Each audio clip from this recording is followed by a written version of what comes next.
Arithmetic progression. सही है। देखो एरिथमेटिक प्रोग्रेशन जो है ना बेसिकली वो एक नंबर ऑफ मतलब एक सीक्वेंस होता है नंबर्स का जिनमें कॉमन डिफरेंस सेम होता है। ठीक है, अब मैं ये बताता हूँ ये मैं क्या कह रहा हूँ।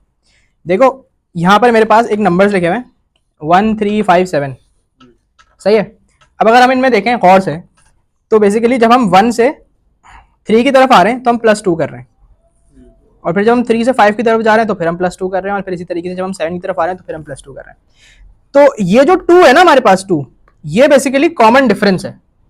सही है। और ये through out the sequence same है।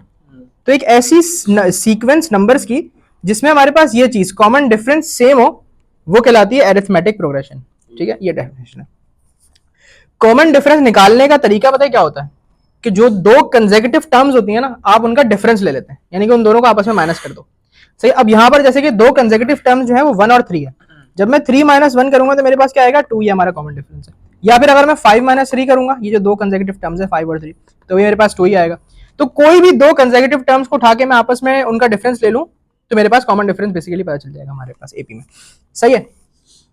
तो ये यहाँ पर और भी कुछ एग्जांपल्स हैं एपी की। एक है ये वाली हाफ 1, ये 1.5 हो जाता है, ये 2। तो यहाँ पर तुम अगर गौर से देखो हाफ से 1 की तरफ जब हम आ रहे हैं तो +0.5 हो रहा है, फिर जब हम 1.5 पे आ रहे हैं तो +0.5 हो रहा है, फिर जब हम 2 पे आ रहे हैं तो +0.5 हो रहा है। तो ये 0.5 यहाँ पे कॉमन डिफरेंस है। इस तरीके से यहाँ पे 5, 10, 15 तो 5 का डिफरेंस है बेसिकली। सही है। ये वाली में देखो अगर तो ये वाली -3 है, फिर -5 है, फिर -7 है। तो यहाँ पर बेसिकली हमारे पास -2 हो रहा है क्योंकि हम लोग पीछे जा रहे हैं। तो यहाँ पर कॉमन डिफरेंस नेगेटिव में है। तो नेगेटिव में भी हो सकता है, डेसिमल्स में भी हो सकता है, पॉजिटिव में भी हो सकता है, फ्रैक्शन में भी हो सकता है कॉमन डिफरेंस। ठीक है, आ जाओ भाई। ये एक एक्सरसाइज है किसमें वो कह रहे हैं फाइंड द नेक्स्ट 2 टर्म्स। सही है। तो एक सीक्वेंसेस वही वाले सीक्वेंसेस है बेसिकली, उनके हमें नेक्स्ट 2 टर्म्स निकालनी है। तो सबसे पहले तो हमें ये पता आइडेंटिफाई करना पड़ेगा कॉमन डिफरेंस क्या है। उसके लिए मैं क्या करता हूँ कि मैं दो कंसेक्यूटिव टर्म्स को आपस में माइनस कर देता हूँ। तो मुझे पता चल गया कि +2 है हमारे पास कॉमन डिफरेंस।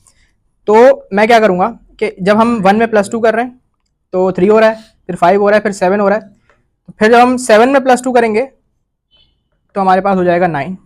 फिर जब हम 9 में +2 करेंगे तो हो जाएगा 11। तो हमारे पास जो अगली 2 टर्म्स आ गई वो आ गई 9 और 11, ये 2 टर्म्स हो गई। ठीक है। इसी तरीके से दूसरी वाली सीक्वेंस में दो कंसेक्यूटिव टर्म्स का मैं डिफरेंस लूंगा, तो ये मेरे पास 1/2 कॉमन डिफरेंस आ जाएगा। सही है। जब हम इस कॉमन डिफरेंस को प्लस करेंगे 2 में तो ये हो जाएगा 2.5, और 2.5 में जब हम हाफ को प्लस करेंगे तो ये 3 हो जाएगा। सही है।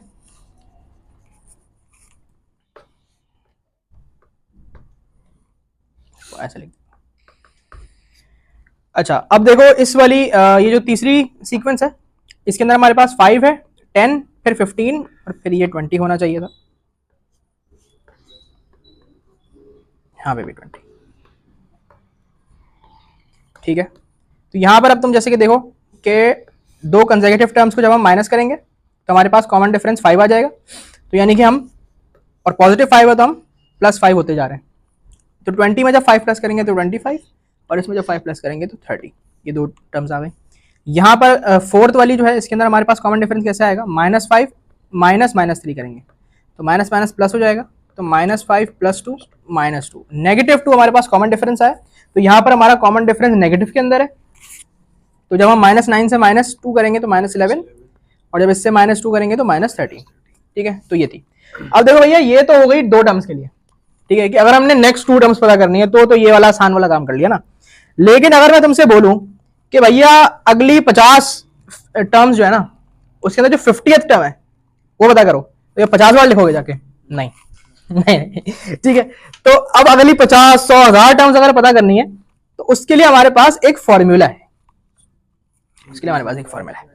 सही है। फॉर्मूला ये जो है बेसिकली हमारे पास जनरल फॉर्मूला है अरिथमेटिक प्रोग्रेशन का। ये फॉर्मूला है Tn = a + n - 1 × d। ठीक है। इसके अंदर जो a है हमारे पास, a है वो हमारे पास प्रोग्रेशन की फर्स्ट टर्म होती है। ठीक है। मैं अप्लाई करके भी दिखाऊंगा फॉर्मूले को। सही है। n हमारे पास होती है पोजीशन ऑफ द वैल्यू। ठीक है। इस पोजीशन को समझना क्या है, देखो पोजीशन का मतलब ये है कि फॉर एग्जांपल मेरे पास एक ये प्रोग्रेशन है 5, 7, 9, 11, 13। यहां पर 5 हमारे पास पहली पोजीशन पर है, 7 हमारे पास दूसरी पोजीशन पर है, 9 तीसरी। ये होती है पोजीशन, ये होता है n हमारा। ठीक है। फिर डी हमारा कॉमन डिफरेंस है। कॉमन डिफरेंस मैंने अभी बता दिया कि दो कंसेक्यूटिव टर्म्स के दरमियान वाला डिफरेंस कॉमन डिफरेंस कहलाता है, ठीक है, और वो जो है वो through out the progression same रहता है, तो वही हमारे पास बेसिकली एपी होती है। टी एन जो है ना हमारे पास वो nth टर्म है, यानी कि वो टर्म जो किसी पोजीशन पे लाई करती है। यानी कि अगर मैं तुमसे बोलूं कि भैया फर्स्ट पोजीशन पे कौन सी टर्म है तो तुम बोलोगे 5। अगर मैं तुमसे बोलूं सेकंड पोजीशन पे कौन सी टर्म है तो तुम बोलोगे 7। मैं तुमसे बोलूं फिफ्थ पे कौन सी है तो तुम बोलोगे 13। ठीक है, तो ये जो आप ये बता रहे हो ना टर्म्स 5, 7, 9, 11, 13, ये आपकी टीएन होती, ठीक है, कि एक पोजीशन पे कौन सी टर्म है। तो बेसिकली ये फॉर्मूला है इसका। अब देखो, अब आपके पास जो है ना वो कैलकुलेट करने का तरीका बता रहा हूं फॉर्मूला, ठीक है। वो कैसे करेंगे, देखो यहां पर एक एपी है, सही है, 3, 9, 15, 21, 27। सबसे पहला काम हमें ये करना है कि हमें कॉमन डिफरेंस आइडेंटिफाई करना है। वो कैसे आएगा कि हम 2 कंसेक्यूटिव टर्म्स को माइनस कर देते हैं, तो +6 है हमारा कॉमन डिफरेंस, ठीक है। कॉमन डिफरेंस को हम डी बोलते हैं, सही है। तो ये हो गया आपका D6 हो गया, ठीक है। फर्स्ट टर्म आपको पता है ए 3 है, सही है। तो अब आप क्या करोगे, अब आप लगाओगे अपना formula T N equals to A plus N minus 1 times D. यहां पर ना मैं एन की वैल्यू नहीं डालूंगा, सही है, मैं सिर्फ ए डालता हूं, एन एज इट इज रहेगा और डी डालता हूं, तो मेरे पास आ जाएगा ये 6 दोनों से मल्टीप्लाई होगा, फिर आ जाएगा 6n माइनस 3। ये जो मेरे पास बन गई ना, ये मेरे पास एक फॉर्मूला बन गया, जनरल फॉर्मूले से एक स्पेसिफिक फॉर्मूला बन गया इस प्रोग्रेशन के लिए, ठीक है। अब मैं n की जगह कोई भी वैल्यू रखूंगा, मुझे पता चल जाएगा। फॉर एग्जांपल मुझे पता करनी है 50th टर्म, ठीक है, तो मैं 50 बार लिखने की बजाय क्या कर सकता हूं कि इधर n की जगह 50 डाल सकता हूं, तो 6 5 30, 300 हो गया, -3, आंसर आ गया 297। तो मुझे पता चल गया कि 50th पोजीशन के ऊपर, 50th पोजीशन के ऊपर जो मेरी टर्म है, 50th पोजीशन पर जो टर्म है वो 297 है। देखा कितनी जल्दी पता चल गया, सही है। तो बेसिकली ये फॉर्मूला यहां पे काम आता है। अब इसी तरीके से एक और एग्जांपल देख लो, ठीक है। यहां पर भी अगर हम कॉमन डिफरेंस की बात करें तो हम दो कंसेक्यूटिव टर्म्स को आपस में माइनस करेंगे, तो हमारे पास 1/2 आएगा, ये हमारा डी हो गया, सही है। फर्स्ट टर्म हमें पता है कि वो 1/2 है, तो हम सबसे पहले तो जनरल फॉर्मूला बनाएंगे a plus N minus 1 times D करके। तो a हमारा है 1/2, n हम नहीं डालते, d है हमारा 1/2, सही है। तो ये क्या हो जाएगा, half plus half n minus half. तो अब देखो ये और ये कैंसिल हो गए, हमारे पास बच गया हाफ n, ठीक है, हाफ n। अब अगर मुझे पता करनी है, ये मेरे पास बेसिकली बन गया इस वाली स्पेसिफिक एपी के लिए फॉर्मूला, ठीक है। जनरल फॉर्मूला को मैंने अपनी प्रोग्रेशन जो है मेरे पास उसके लिए एक फॉर्मूला डिराइव कर लिया टर्म निकालने के लिए। अब अगर मुझसे बोला जाए कि मुझे पता करनी है कि भैया इसकी 100th टर्म क्या है, या 1000 ले लेते हैं चलो, ठीक है, कि मुझे अगर 1000th पोजीशन के ऊपर टर्म पता करनी है, क्योंकि हाँ, क्योंकि एपी तो चलता जाता है, तो मैं अपने एन की जगह यहाँ पर 500 रखूंगा, 1000 रखूंगा, तो मेरे पास आंसर आ जाएगा 500। ये 500 जो है ना, ये हमारे पास वैल्यू होगी 1000th टर्म की, ठीक है। तो तुम देख रहे हो इससे मतलब कितने मामला आसान हो रहे हैं कि 2-3 टर्म लिखनी हो तो हम वैसे लिख सकते हैं, लेकिन अगर इतनी ज्यादा टर्म निकालनी है तो फिर क्या करेंगे, इस तरीके से निकालेंगे। वन मोर एग्जांपल, ठीक है, इस बार नेगेटिव में। यहां पर जब हम दो कंसेक्यूटिव टर्म्स का डिफरेंस लेंगे तो ये हो जाएगा -2, तो हमारा डी हमें पता चल गया -2 है। सबसे पहले कॉमन डिफरेंस निकालते हैं, ठीक है। उसके बाद ए हमें पता है, ए हमारी फर्स्ट टर्म -1 है। अब हम लगाएंगे अपना formula a plus N minus 1 times D. A -1 हो गया, n माइनस 1, डी हमें पता है -2 हो गया, -1 -2n प्लस 2, तो ये हो गया 1 - 2n, सही है। 1 - 2n जो है ना, ये हमने निकाल लिया हमारा इस वाली एपी के लिए एक जनरल फॉर्मूला, सही है। तो अब अगर हमसे पूछा जाए कि भैया बताओ 70th टर्म कौन सी है, कि 70th पोजीशन पर टर्म कौन सी है, तो हमारा पोजीशन जो था वो हमारा n था, तो हम n की जगह जब यहाँ पे 70 रखेंगे तो ये क्या हो जाएगा 140, और ये आपके पास आंसर आ गया -139, सही है। तो ये वाली हमारी टर्म है 70th पोजीशन के ऊपर। अब हम बात करते हैं सम ऑफ टर्म्स की। देखो ये यहां पर मेरे पास दो एपीज हैं और वो हमसे कह रहा है कि पहली 3 टर्म्स का हमें सम निकालना है, यानी कि जो पहली 3 टर्म्स है उनको जमा करके एक आंसर निकालना है।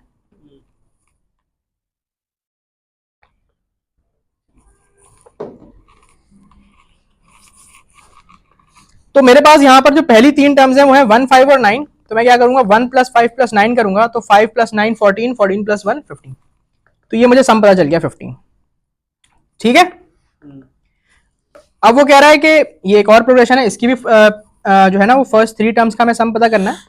तो 0.75 + 1.5 + 2.25, तो ये जो आंसर आएगा हमारे पास वो आ जाएगा 4.5। तो ये तो पता कर लिया। लेकिन अगर वो हमसे ये कह दे कि भैया बताओ 3 नहीं बल्कि 3 की जगह फर्स्ट 100 टर्म्स का सम बताओ, तो क्या बैठ के प्लस करेंगे? नहीं, उसके लिए भी एक फॉर्मूला है, सम ऑफ एपी। ठीक है। ये फॉर्मूला बेसिकली आपको फर्स्ट टर्म से लेके nth टर्म, यानी कि अगर हमें 100 तक का निकालना है तो 100 टर्म, 200 का निकालना है तो 200 टर्म तक के जितने भी सम है वो सब ये फॉर्मूला करके दे देगा। सही है। ये फॉर्मूला है SN यानी कि सम इक्वल्स टू n/2। n मैंने बताया था कि पोजीशंस होती हैं बेसिकली। ठीक है। n/2 multiply by bracket open फिर 2a + n-1 टाइम्स d। ठीक है। यहां पर भी हमारे पास SN सम है, n जो है वो नंबर ऑफ टर्म्स है या पोजीशन ऑफ टर्म है। ठीक है, एक ही चीज है। और a हमारे पास फर्स्ट टर्म है और d हमारे पास कॉमन डिफरेंस है। सही है, कॉमन डिफरेंस लिखते हैं।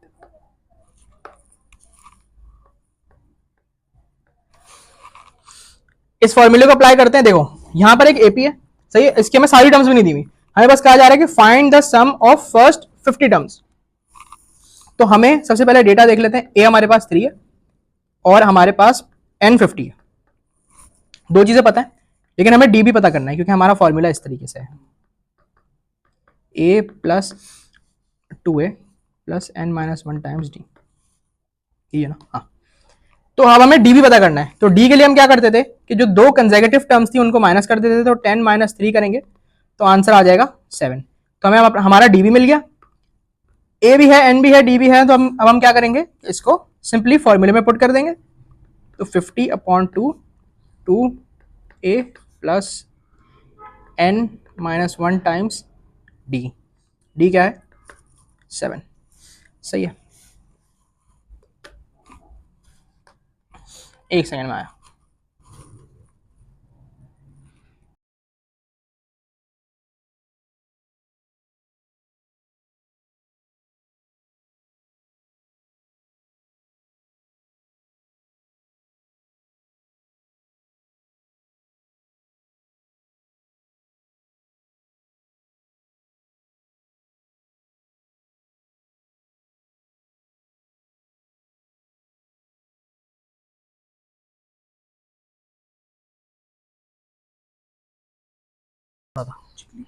सही है।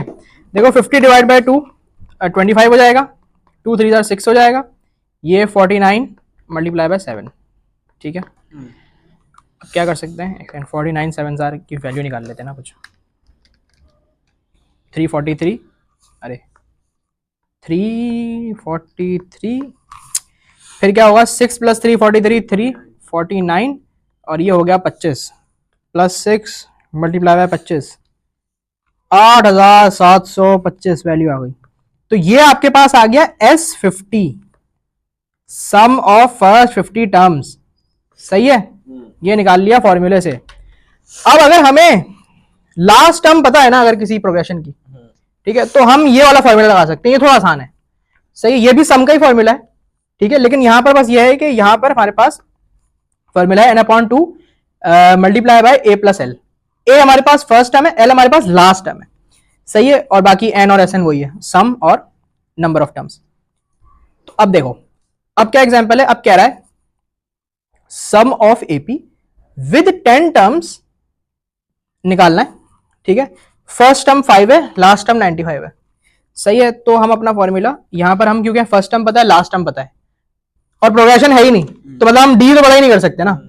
तो हम क्या करेंगे कि अपना ये वाला फॉर्मूला लगाएंगे। तो दोनों फॉर्मूले इसलिए आने चाहिए कि ऐसे सवाल भी आएंगे। तो 10 टर्म्स है, फर्स्ट टर्म ए है और लास्ट टर्म 95 है। तो ये आपके पास क्या हो जाएगा, 10 डिवाइड बाई 2 5 और 5 मल्टीप्लाई बाई 100 500। ये आपके पास आ गया सम ऑफ फर्स्ट 10 टर्म्स। सही है। एक और एग्जांपल देख लो। Sum of 20 terms of an AP is 1000, first term is 4, find the last term. अब यहां पे वो लास्ट टर्म पूछ रहा है, ठीक है। तो ये वाला अपना फॉर्मूला है, यहां पर सम दे दिया, नहीं ना ये दूसरा फॉर्मूला है, ये लास्ट टर्म वाला फॉर्मूला है, ठीक है। ए हमें पता है 4 है और एल हमें निकालना है।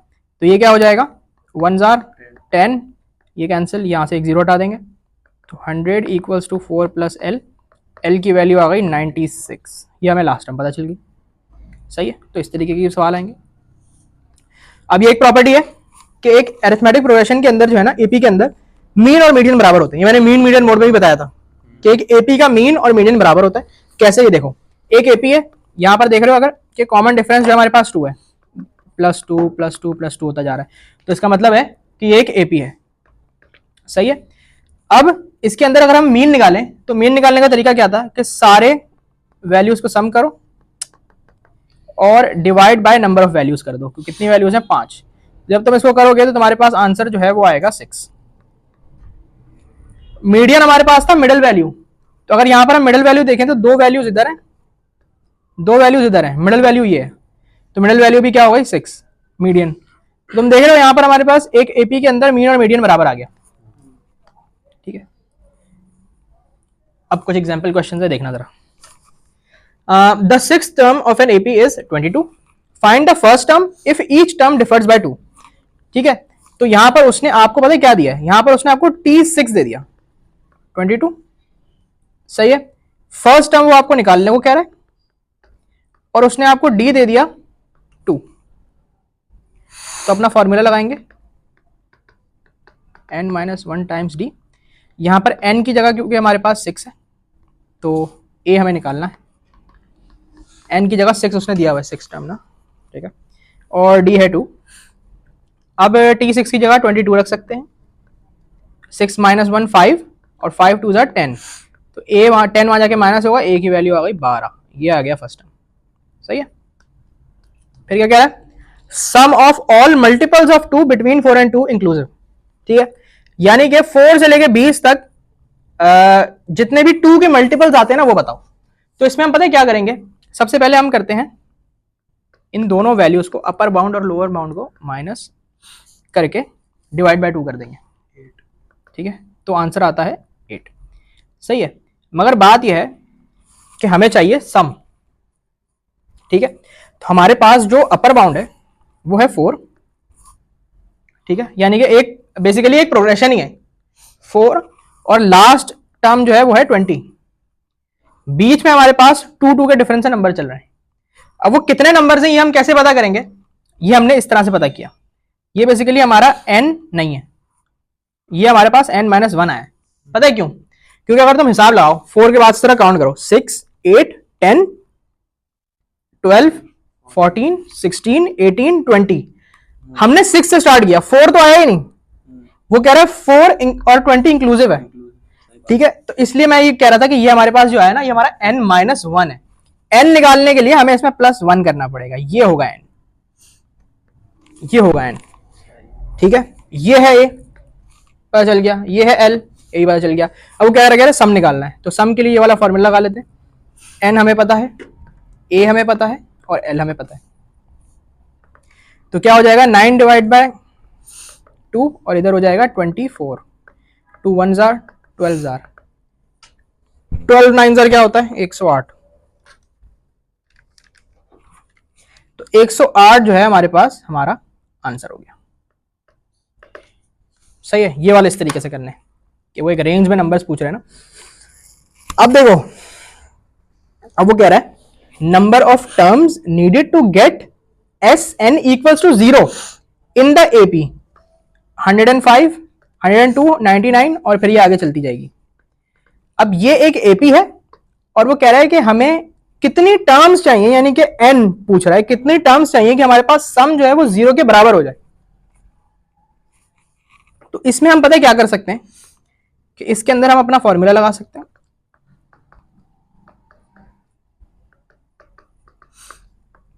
डी, सही है, ये वाला फॉर्मूला। इसमें n हमें निकालना है, Sn वो कह रहा है कि भाई 0 है, Sn कह रहा है 0 है, ठीक है। कॉमन डिफरेंस जो है वो अब तुम देखो हम निकाल सकते हैं, डी 102 माइनस 105 करके, तो कॉमन डिफरेंस हमारे पास -3 बनेगा, सही है। तो ये सब कुछ आ गया, ए हमें पता है 105, ठीक है। अब क्या करेंगे, सिंपल इस फॉर्मूले में पुट कर देंगे, Sn हमारा 0 है, n हमें निकालना है 2, a 105 है, n हमें निकालना है और d हमारा है -3, ठीक है। तो अब देखो ये पूरी टर्म जो है ना, ये तो इधर जाके 0 से मल्टीप्लाई होकर खत्म, सही है, डिवाइड होके खत्म हो गई। तो हमारे पास बचा यहाँ पर 0 equals to 2 multiply by 105 210 -3n +3, ठीक है। 213 हो जाएगा और 213 उधर जाके नेगेटिव 213 हो जाएगा, ठीक है। तो ये हो गया -3n इक्वल्स टू नेगेटिव 213। अब तुम ये बात जरा देखो कि हमारे पास माइनस और माइनस कैंसिल हो गया, इसलिए कि हमारे पास n कभी नेगेटिव में हो ही नहीं सकता, नंबर ऑफ पोजीशन कभी नेगेटिव हो सकती है क्या, ठीक है। तो 213 जब डिवाइड बाय 3 करेंगे तो हमारे पास आंसर आएगा 71। तो मतलब हमें 71 टर्म्स चाहिए होंगी Sn को 0 करने के लिए इस पर्टिकुलर एपी में। 2 सवाल रह गए भाई, व्हाट इज द डिफरेंस, अब देखो ये सवाल देखो, what is the difference between mean and median of an AP. अब भाई हमें पता है कि एक एपी में मीन और मीडियन जो है वो बराबर होते हैं, तो अगर मैं इन दोनों का डिफरेंस ले लूं तो क्योंकि दोनों वैल्यूज बराबर हैं तो आंसर 0 आएगा, सही है। एपी चाहे कुछ भी हो फर्क नहीं पड़ता, एपी है, एपी को देखा ही नहीं हमने। Sum of all numbers that are multiples of 3 between 80 and 211। अब देख लो वहां पर तो हमारे पास छोटा नंबर था, 4 से लेके 20 तक के बीच के हमें 2 के मल्टीपल्स थे, यहां पे बहुत बड़ी रेंज है। तो यहां पर हम क्या करेंगे कि सबसे पहले हमें पता होना चाहिए कि हमारा जो फर्स्ट टर्म है वो और लास्ट टर्म है वो क्या है, सही है।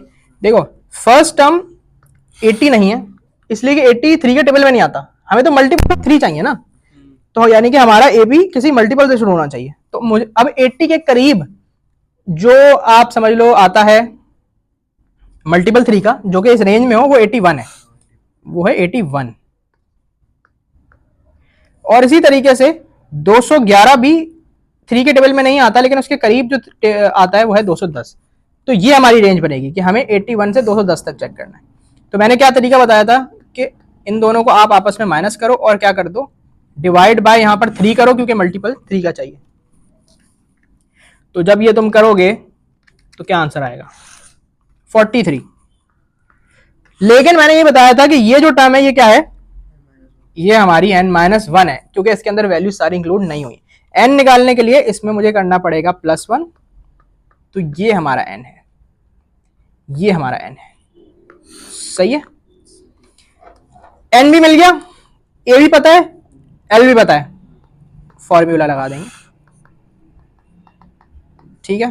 तो n है 44, a है 81, l है 210, सही है। ये बात देख लेना कि ये हमारा a है और ये हमारा l है, सही है। 80 और 211 को मत रख देना। अब ये कर लोगे यार, कुछ ना कुछ आंसर आ जाएगा बस, ठीक है। यहाँ पे खत्म एपी। चलो भाई रिकॉर्डिंग स्टार्ट है, पिला दूंगा, आ जाओ। ज्योमेट्रिक प्रोग्रेशंस, देखो एपी के अंदर जो है ना, अरिथमेटिक प्रोग्रेशन में हमने ये पढ़ा था कि अरिथमेटिक प्रोग्रेशन जो है बेसिकली ऐसे सीक्वेंस होती है नंबर्स की जिसके अंदर हमारे पास कॉमन डिफरेंस सेम होता है, ठीक है। यानी कि 2 कंसेक्यूटिव टर्म्स का अगर आप डिफरेंस लें तो आपके पास जो आंसर आता है वो सेम ही आएगा, ठीक है। और उसके अंदर आपने करना ये होता है कि आगे वाली टर्म को पीछे वाली से माइनस करना होता है, यानी कि प्रोसीडिंग टर्म को प्रीसीडिंग के साथ माइनस करना होता है। तो जीपी में ये होता है कि हमारे पास कॉमन रेशियो सेम होता है, यानी कि जब आप सेकंड टर्म को फर्स्ट के साथ डिवाइड करेंगे ना तो जो आंसर आएगा ना वो सेम होगा। तो यहां पर कॉमन रेशियो सेम होता है, यानी कि दो कंसेक्यूटिव टर्म्स का रेशियो उनको आपस में डिवाइड करना, और वहां पे डिफरेंस सेम होता था। ये फर्क है जीपी में और एपी में। सही है, रेशियो सेम होता है। अब देखो यहाँ पर मेरे पास एक एग्जांपल है जीपी की 2, 4, 8, 16, 32, 64। अब अगर तुम इसको देखो तो ये जब हम 2 से 4 पे जा रहे हैं ना तो हमारे पास +2 हो रहा है, और जब हम 4 से 8 पे जा रहे हैं तो हमारे पास +4 हो जा रहा है, यानी कि कॉमन डिफरेंस तो सेम नहीं है, इसका मतलब एपी तो नहीं है ये। ठीक है, अब हम जब 8 से 16 पे जा रहे हैं तो कितना +8 हो जा रहा है, तो मतलब एक बात हमें समझ में आ गई कि ये एपी नहीं हो सकती। ठीक है, ये जीपी है। जीपी कैसे है कि देखो जब हम 2 से 4 पे जाएंगे ना तो हमें क्या कर रहे हैं, मल्टीप्लाई बाय 2 कर रहे हैं, और फिर जब हम 4 से 8 पे जा रहे हैं तो मल्टीप्लाई बाय 2 कर रहे हैं, 8 से 16 पे फिर मल्टीप्लाई, इस तरह। तो हमें पता चल गया कि इसका जो कॉमन रेशियो है वो 2 है। ठीक है, इसको उस तरह भी कर सकते हैं कि दो कंसेक्यूटिव टर्म्स का रेशियो ले लो। कैसे कि भाई 4 डिवाइड बाय 2 करोगे तो आंसर क्या आएगा 2, या 8 डिवाइड बाय 16 सॉरी, या फिर आप 8 डिवाइड बाय 4 करोगे तो 2 आएगा, 16 डिवाइड बाय 8 करोगे 2 आएगा। तो एक चीज समझ में आ गई, ये कॉमन रेशियो सेम है। कॉमन रेशियो को हम आर से डिनोट करते हैं, डिनोट करते हैं आर से। अच्छा अब देखो यहाँ पे वो कह रहे हैं write the next two terms. ठीक है, तो एक हमारे पास यहाँ पे जीपी है 2, 4, 8, इसकी अगली दो टर्म्स क्या होंगी। यहाँ पर पहले तो कॉमन रेशियो को आइडेंटिफाई करना होगा, वो हम कैसे करेंगे, हाँ कि दो टर्म्स का रेशियो लेंगे तो हमें पता चल गया 2 है। अगर तसल्ली नहीं होती तो दो और का ले लेते हैं ताकि चेक हो जाए। पता चल गया, तो कॉमन रेशियो पता चल गया कि 2 है, कि मल्टीप्लाई बाय 2 2 हो रहा है। तो अगले 16 होगा, 8 मल्टीप्लाई बाय 2 16, और 16 मल्टीप्लाई बाय 2 32। सही है, अब यहाँ पर एक और जीपी है हमारे पास।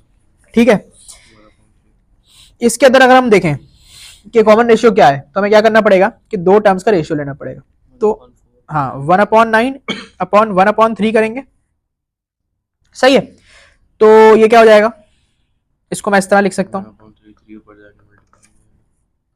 देख रहा हूँ तो इस तरह लिख सकता हूँ, मल्टीप्लाई बाय 3/1। समझे, ये इस तरह किया है तो क्या हो गया 1/3 आ गया, 3 1 जार और 3 जार। तो 1/3 हमारा कॉमन रेशियो आ गया। तो हमें ये पता चल गया कि हमारे पास जैसे जैसे हम आगे जा रहे हैं मल्टीप्लाई बाय 1/3 होता जा रहा है। ठीक है, तो जब 1/27 को 1/3 से मल्टीप्लाई करेंगे तो 1/81 हो जाएगा। ठीक है, फिर इसी तरीके से जब हम 181 को मल्टीप्लाई करेंगे तो क्या हो जाएगा 243 हो जाएगा। सही है, तो ये हमें पता चल गया यहाँ से।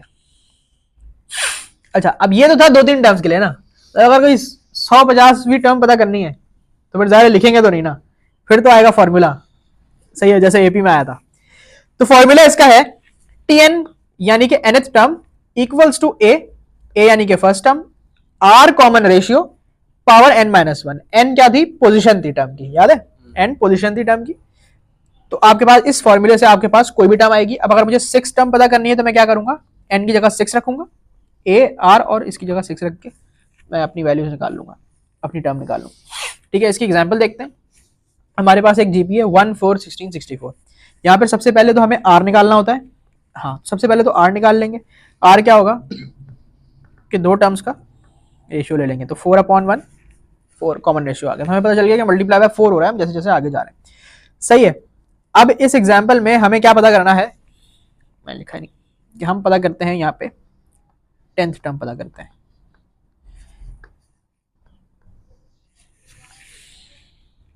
सही है, 10th टर्म पता करने के लिए सबसे पहले मुझे जनरल फॉर्मूला बनाना पड़ेगा। ठीक है, तो मैं क्या करता हूं, आर हमें पता है, ए हमें पता है, तो मैं इसको फॉर्मूले में डाल देता हूं।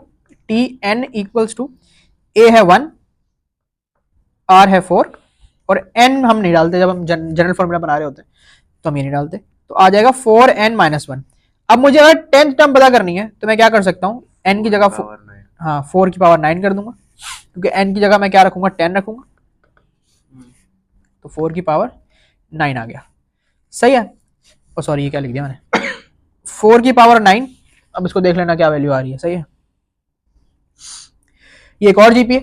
सही है, यहाँ पर भी हमें पहले तो इसका जनरल फॉर्मूला बनाना पड़ेगा, फिर ही हम कोई टर्म पता कर सकते हैं। तो सबसे पहले आर निकालेंगे। आर निकालने के लिए क्या करेंगे कि दो कंसेक्यूटिव टर्म्स का रेशियो ले लेंगे, तो ये आपके पास आ जाएगा 1/2। ठीक है, अब हमारे पास आर 1/2 आ चुका। ए हमें पता है 8 है यहाँ पर, तो हम अपने फॉर्मूला लगा लेंगे, ए आर n-1। ए है हमारा 8, आर है हमारा 1/2 और n-1 as it is.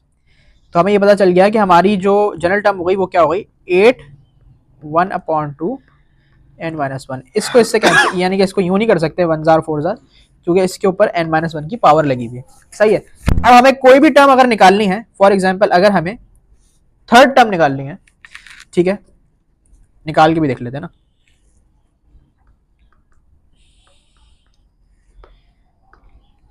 Third term देखो, यहाँ पे थर्ड टर्म हमारी 2 है। अगर 2 आ जाती है तो इसका मतलब है हमने फॉर्मूला सही निकाला है। सही है। अगर 2 आ जाती है तो मतलब हमने फॉर्मूला बिल्कुल सही निकाला है। तो n की जगह हम रखेंगे 3, ये थर्ड टर्म निकाल रहे हैं ना। सही है। तो 8 और ये हो जाएगा 2, 1 का स्क्वायर लगेगा और 2 का स्क्वायर लगेगा। 2 का स्क्वायर होता है 4, ठीक है, 4 1 जार हो जाएगा, और एक सेकंड ना लिख लेते हैं, 1/4 1 जार और 2 जार। तो ये आपके पास 2 बिल्कुल सही आ गई थर्ड टर्म। तो इसका मतलब है कि हमने फॉर्मूला सही निकाला। ठीक है। तो आपसे जनरल फॉर्मूला निकालने को भी कह सकता है, टर्म निकालने को भी कह सकता है। तो आपने अगर टर्म निकालनी तो भी जनरल फॉर्मूला पता होना चाहिए। और वैसे अगर जनरल फॉर्मूला ऑप्शंस में दिए हुए होंगे, जनरल फॉर्मूलाज बहुत सारे अलग अलग, तो वो भी आपसे कहा जा सकता है। ठीक है। हाँ, एक सेकंड, आप समझते हैं। देखो भैया, अब दो चीजें हैं, एक को हम कहते हैं कन्वर्जेंट और एक को कहते हैं डाइवर्जेंट। ठीक है, इसको हमें समझना है। देखो, एक ज्योमेट्रिक प्रोग्रेशन कन्वर्ज कब करती है, ठीक है, सबसे पहले ये समझना है। फिर एक ज्योमेट्रिक प्रोग्रेशन डाइवर्ज कब करती है, ये समझना है। सही। कन्वर्जिंग में और डाइवर्जिंग में फर्क क्या है कि देखो, अगर एक जीपी ये वाली है, देखो ये जो हमने अभी पढ़ी 8 4 2 1 1/2, अब तुम देख रहे हो वैल्यू क्या हो रही है, छोटी होती जा रही है। एक वक्त आएगा कि ये कहां तक पहुंच जाएंगी, इवेंचुअली 0। एक वक्त आएगा कि ये 0 पर आ जाएगी। ठीक है। तो अब क्योंकि 0 एक फाइनाइट वैल्यू है और इस वैल्यू पे आकर ये जीपी जो है वो रुकेगी, तो इसलिए हम इसको कहेंगे कि ये कन्वर्जिंग है। ठीक है। और कन्वर्जिंग की खास बात ये होती है कि यहां पर हमारे पास जो आर है, कॉमन रेशियो, वो 1 से छोटा होता है। ओ सॉरी, 1 से छोटा होता है। हमारे पास 1/2 है ना यहाँ पे आर, वो 1 से छोटा होता है। डाइवर्जिंग जीपी क्या होती है, हमने देखो ऊपर एक ये पढ़ी, ये वाली 1 4 16 64, 1 4 16 64। अब मैं इसको मल्टीप्लाई बाय 4 कराता जाऊंगा, ये जाती जाएगी जाती जाएगी जाती जाएगी, कहीं पे भी नहीं रुकेगी, इन्फिनिटी तक जाती जाएगी। तो अब क्योंकि ये वाली चीज इन्फिनिटी तक जा रही है, तो इसलिए इसको मैं कहूंगा कि ये डाइवर्जिंग है। और इसके अंदर जो आपका आर है वो बड़ा होता है 1 से, बड़ा होता है 1 से। तो ये होती है कन्वर्जेंट और डाइवर्जेंट का मामला। सही है। अब सम टू इन्फिनिटी की बात करते हैं। ठीक है।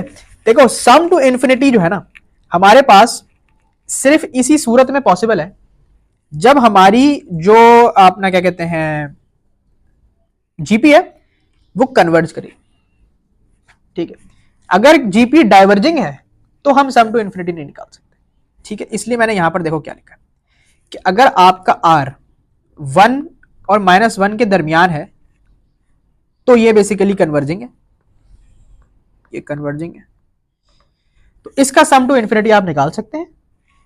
लेकिन अगर 1 से छोटा है तो मतलब -1 से भी छोटा होना चाहिए। नहीं, -1 से बड़ा, -1 से बड़ा, 1 से छोटा।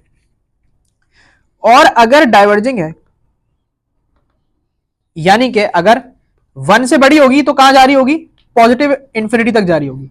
और अगर -1 से छोटी होगी तो कहां जा रही होगी, नेगेटिव इन्फिनिटी तक जा रही होगी, है ना, क्योंकि नेगेटिव साइड जाती जाएगी जाती जाएगी जाती जाएगी। नेगेटिव 1 से छोटी है, जाए जा रही है जाए जा रही है। नेगेटिव 1 से बड़ी है, उधर पॉजिटिव इन्फिनिटी की तरफ जाए जा रही है। लेकिन अगर इसके दरमियान में है तो ये कन्वर्ज होगी। ठीक है। तो कन्वर्जिंग के लिए आप सम टू इन्फिनिटी निकाल सकते हो, डाइवर्जिंग के लिए पॉसिबल नहीं। ठीक है। अब फॉर्मूला क्या होता है सम टू इन्फिनिटी का, S infinity equals to a/1 - r, जहां पर a हमारी फर्स्ट टर्म है, r हमारा कॉमन रेशियो है। ठीक है।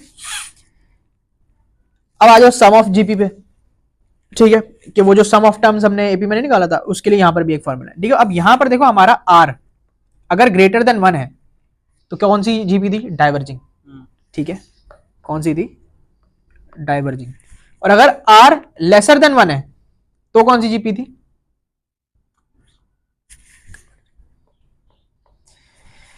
सही है। तो अगर आपका r जो है वो ग्रेटर देन 1 है तो फॉर्मूला ये वाला है, और अगर r लेसर देन 1 है तो फॉर्मूला ये वाला है। सही है। अब फॉर्मूला क्या है देख लो, a r की power n minus 1 upon r minus 1, और यहां पर फॉर्मूला क्या है, a 1 माइनस r की power n upon 1 minus r। सही है। सिर्फ हमने ये चीज जो है ना, ये चीज को स्विच किया बस, और कुछ भी नहीं किया। सही है। ये चीज जो है ना सिर्फ स्विच हुई है और कुछ भी नहीं हुआ है। ठीक है। तो r ग्रेटर देन 1 में ये लगेगा, r लेसर देन 1 में ये लगेगा। यहां पर आपके पास जो a है वो आपकी फर्स्ट टर्म है, r आपका कॉमन रेशियो है, n आपकी पोजीशन है। इसको कॉपी करते हैं, यहां पर भी। ठीक है। तो ये जीपी की कहानी, कुछ एग्जाम्पल क्वेश्चंस देख लेते हैं 2-3 बस। ठीक है, फिर खत्म करते हैं। कह रहे find the nth term for 2, 8, 32, 128। Basically वो आपसे फॉर्मूला पूछ रहा है। nth टर्म का मतलब यही है कि जनरल फॉर्मूला पूछ रहा है ना। ठीक है। तो सबसे पहले तो हमने क्या करना होता है, r निकालते हैं। ठीक है। हाँ, तो r कैसे आ जाएगा, 8 डिवाइड बाय 2 करके 4r। दो कंसेक्यूटिव टर्म्स का हमने रेशियो ले लिया। ठीक है। ये बात भी समझ में आ गई हमें कि डाइवर्जिंग है, जाती जाएगी। सही है। अब हमें क्या करना है, a हमें पता है 2 है। अब हमने सिर्फ अपना फॉर्मूला लगा देना है, T N equals to A R N minus 1। A हमारा 2 है, आर हमारा 4 है, और इसके ऊपर पावर है n माइनस 1। तो ये हमारा, अच्छा आप इसको चाहो ना तो इस तरह ब्रेक भी कर सकते हो कि हमने इंडाइसिस में पढ़ा था कि जब पावर्स माइनस हो रही होती हैं तो हमारे पास क्या होता है, वो डिवाइड होते हैं। बेसिस सेम है और पावर्स नेगेटिव है तो बेसिकली क्या हो रहा होता है, डिवीजन हो रही होती है। इंडाइसिस में पढ़ा था ना। ठीक है। तो हम इसको इस तरह भी लिख सकते हैं ना कि 4 की पावर n अपॉन 4 की पावर 1। अब इसको हम कैंसिल कर सकते हैं, 1 जार 2 जार, तो ये क्या हो जाएगा 4 पावर n अपॉन 2। ये थोड़ी सी सिंप्लीफाइड फॉर्म बन गई। ठीक है। तो इस तरह भी आंसर दिया जा सकता है। Find the fifth term. सही है। तो फिफ्थ टर्म अगर हमें निकालनी है तो हमने बेसिकली n पता कर लिया। अब ये वही वाली जीपी है ना। ठीक है। n इसका पता कर लिया। तो अब हम क्या करेंगे, सिंपल n की जगह 5 रख देंगे। तो 4 की पावर 5 क्या होता है, 4 4 जार 16 हो गया, 16 4 जार 64 हो गया, 64 4 जार 256 हो गया, और 256 4 जार 1024 हो गया। सही है। लेकिन ये डिवाइड बाय 2 भी तो हो रहा है, तो 512 हमारी फिफ्थ टर्म आ गई। सही है। तो ये हमने निकाल लिया। अच्छा, वो कह रहा है सम ऑफ ऑल टर्म्स। ठीक है। सम ऑफ टर्म निकालने के लिए सबसे पहली चीज जो आइडेंटिफाई करनी है कि कन्वर्जिंग है या डाइवर्जिंग है। देख रहे हो 2 है, 4/3, 14/9, ये वैल्यूज छोटी होती जा रही हैं, और होते होते ये एक जगह पे रुक गई। ये आखिरी है, इसके बाद कुछ नहीं है। 3/2 पे ये रुक गई है। तो इसका मतलब है कि 1.5 पे जाके हमारी जो वो है वो कन्वर्ज हो गई। अगर हमें सम ऑफ ऑल टर्म्स निकालना है तो इसके लिए हमें सम ऑफ इन्फिनिटी वाला फॉर्मूला लगाना पड़ेगा। ठीक है। आर हमारा क्या है, 4/3/2 हो जाएगा। अब इसको उसी तरह हम कर सकते हैं ऐसे, मल्टीप्लाई बाय 2/1, तो ये 8/3 हो जाएगा आर। सही है। ए हो गया हमारा 2, 1 माइनस 8/3, इसी जो भी वैल्यू आएगी बहरहाल वो सम ऑफ इन्फिनिटी तुम्हारा हो जाएगा। सही है। तो यहां पर हमारे जीपी खत्म। देखो कुछ प्रोग्रेशन ऐसी होंगी जो ना एपी में होंगी ना जीपी में। ठीक है। Neither AP nor GP. सही है। जैसे कि एग्जांपल दूं अगर मैं तुम्हें,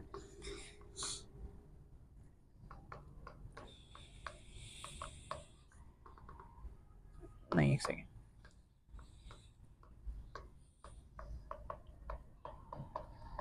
अब तुम यहां पर देखो कि अगर हम एपी के लिए देखें तो यहां पर +2 हो रहा है, फिर +5 हो गया, फिर +7 हो गया, फिर +9 हो गया, तो एपी तो नहीं है। जीपी के लिए देखो तो यहाँ पे मल्टीप्लाई बाय 2 हो रहा है, यहाँ पे मल्टीप्लाई बाय पता नहीं क्या हो रहा है। सही है। यहाँ पर देख रहा हूँ कॉमन रेशियो भी सेम नहीं है, ना कॉमन रेशियो सेम है ना कॉमन डिफरेंस सेम है। तो एक बात तो तय हो गई कि ये ना ही एपी है और ना ही जीपी है। तो इसकी एन वो निकालने के लिए ना हमें थोड़ा सा एनालिसिस करना पड़ेगा, दिमाग लगाना पड़ेगा। ठीक है, तुम ये देखो कि ये हमारी पोजीशन 1 है, यहाँ पर हमारा n1 है, यहाँ पे हमारा n2 है, यहाँ पे 3 है, यहाँ पे 4 है, यहाँ पे 5 है। तो यहाँ पर अगर तुम थोड़ा सा गौर करो तो यहाँ पर हमारे पास क्या हो रहा है,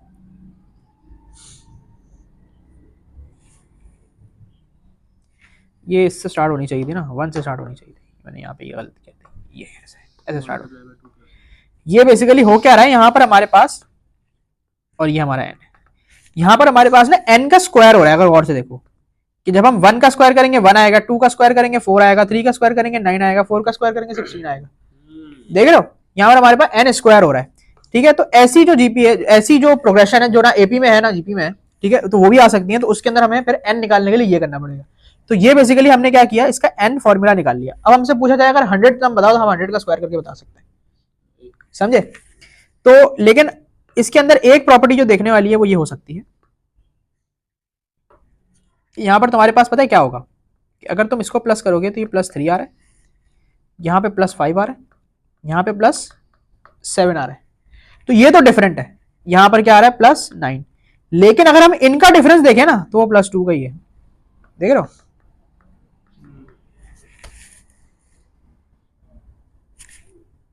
सही है, तो ये एक हो गया आपके पास नीदर एपी नॉर जीपी वाली चीज।